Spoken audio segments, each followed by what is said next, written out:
What is up mga kapet? Ayan nga no, may dumating tayong order. Ito is para sa sa guinea pig. So buksan natin and tingnan natin kung ano to. Let's go. So ito pala yung in-order natin no? Ito is hose. So para to sa mga guinea pigs. So para yung tubigan nila is nipple drinker na lang. So yan, para sa rabbit talaga to, pero pwede naman gamitin sa guinea pig. So yun nga mga kapet na, tapos na nating ma-set up lahat ng para sa guinea pig. So ito na yung mga water drinkers nila. Ayan. So lahat to is may tubig na rin yan. Ayan. Ayan. So all good. So sila lang yung hindi naka feeders kasi nga fix na yung cage nito. So hindi to na bubuksan eh. Ayan. And ayan, ito na. Ito na set up natin. Ito yung tubig. So di na tayo mahirapan na maglagay ng tubig sa kanila kasi nga dito na lang tayo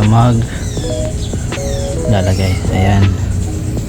Yan nga pala guys, ito na yung ating iguanas si Heaven. Ayan. So kung mapapansin nyo, sobrang blue kasi nga kaka-molt lang niya. Ito naman si Hellboy. Hi. So di ko pa sila pinakain kasi nga busog pa yan. Nag-snack sila kanina. Ayan. Ito yung update sa aring guinea pigs. Ito guys, pinapakondisyon ko pa to kasi nga kakabalik lang bala ng balahibo. Ayan o. So isa yung kali. And ito namang nasa loob guys, lalaki to na yung kulay niya. Ayan yung kulay niya. And meron na rin siyang kali markings. Ayaw pa mag-focus. Ayan o. So bali pa lang siya, 2 months or nga 2 months. Yung iba naman nandun, meron na din kali markings. Tsaka ito, ayan, meron na rin siyang kali markings. So halos sila lahat na magkakapatid is meron ng kali markings. So meron din tayong buntis which is si Daisy. Hindi ko alam kung nasan. Hello, where are you? Ito guys, Daisy. Ayan, yung choco marking, red eyes na white. So buntis na rin yan. And ilalagay natin siya dyan pag malapit na siyang mga anak.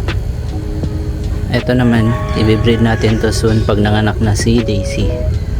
Ayan, yung color markings niya halos buong mukha talaga. Ayan o. So anak niya pala to guys. Ayan. So magto 2 months na rin yung anak niya.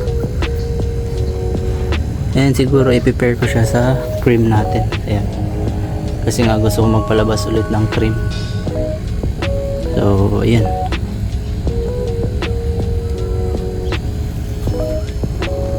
So yan na muna ang update sa ating mga guinea pigs, no? And then maraming salamat sa panonood. See you in my next video. Bye bye.